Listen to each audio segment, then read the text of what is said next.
Hello everyone, welcome to genius classes online study. दोस्तों, जैसा कि आप सभी जानते हैं कि क्लास 12 फिजिक्स का चैप्टर नंबर 1 विद्युत आवेश और क्षेत्र हम पढ़ रहे हैं।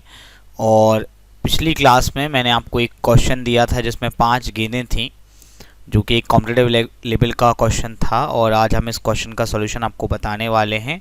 पर इससे पहले कि हम आपको क्वेश्चन का सॉल्यूशन बताएं, पहले एक बार देख लेते हैं कि क्वेश्चन क्या था।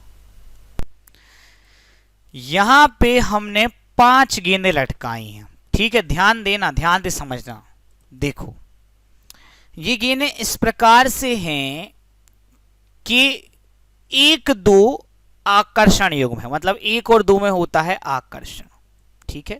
आकर्षण क्यों होता है, कैसे होता है पता है, मतलब अगर इसे प्लस माना है तो इस पे माइनस मानना पड़ेगा, ये 0 तभी आकर्षित होंगी, ठीक है। देखो, 2 और 4 भी आकर्षण है, मतलब अगर 2 पर प्लस माना है तो 4 को माइनस मानना पड़ेगा या 0 मानना पड़ेगा, क्योंकि 2 और 4 में आकर्षित करते, ठीक है। चलो, 4 और 1 भी आकर्षण युग्म है, मतलब अगर 4 पे प्लस माना है तो 1 पे माइनस होना चाहिए या 0 होना चाहिए, तभी वो आकर्षित होंगी, ठीक है। चलो, अच्छा, 2 3 4 5 प्रतिकर्षण युग्म है, मतलब 2 और 3 में क्या होता है, प्रतिकर्षण, मतलब 2 पे अगर प्लस माना है तो 3 पे भी प्लस ही मानना पड़ेगा, ठीक है। 4 और 5 ही प्रतिकर्षण योग, मतलब 4 पे अगर माइनस माना है तो 5 पे भी माइनस ही मानना पड़ेगा, ठीक है। चलो, अब पूछा क्या है, पूछा ये है कि गेंद 1 पर क्या आवेश है, धनावेश, ऋणावेश, शून्य आवेश, इनमें से कोई नहीं।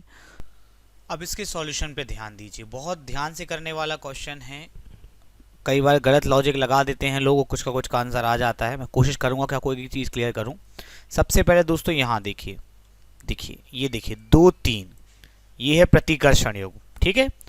तो 2 3 प्रतिकर्षण योग मतलब 2 और 3 में प्रतिकर्षण होता है। इसका मतलब ये है कि 2 और 3 में से किसी पर भी 0 आवेश नहीं मान सकते, क्योंकि अगर प्रतिकर्षण होता है तो प्रतिकर्षण के लिए आवेश होना जरूरी है। प्रतिकर्षण ही विद्युतीय होने का निश्चित परीक्षण है, मैं आपको पिछले वीडियो में बता चुका हूँ। तो इसमें किसी में भी आप 0 आवेश नहीं मान सकते, ठीक है। एक बात हो गई।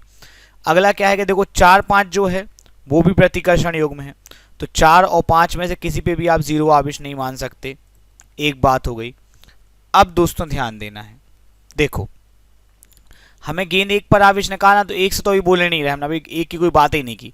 अगली बात है 2 4, ठीक है। 2 4 दिख रहा है, 2 4 है आपका आकर्षण योग, ठीक है। तो हमने क्या किया कि 2 पे मान लिया प्लस और 4 पे मान लिया माइनस। आप उल्टा भी मान सकते, कोई दिक्कत नहीं। आकर्षण हो रहा है, अब आकर्षण या तो 0 आवेश से होता है, और आपने देख लिया कि 0 आवेश तो मान नहीं सकते, तो 1 पे प्लस मान लिया, 1 पे माइनस मान लिया। ये जो नहीं मान सकते वाला ये लॉजिक कोई लगाता ही नहीं है, ठीक है। पर सही ज्ञान होना जरूरी है। अब अगला देखो, 2 और 3 तुम्हारा प्रतिकर्षण योग में था, ठीक है। अब 2 पे तुमने प्लस मान लिया है तो तुम्हें 3 पे भी प्लस मानना पड़ेगा।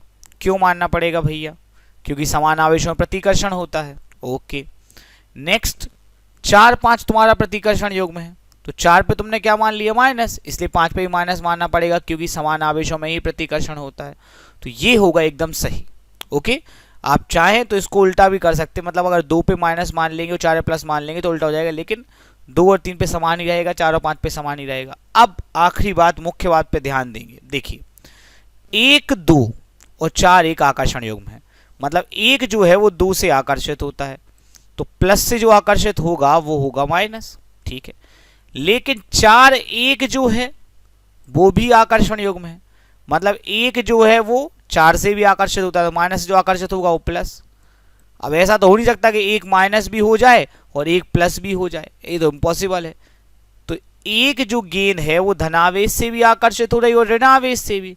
इसका सीधा मतलब है कि ये जो गेंद है यह अनावेशित है, तो 1 का सही जवाब आएगा, मतलब गेंद 1 पर है शून्य आवेश।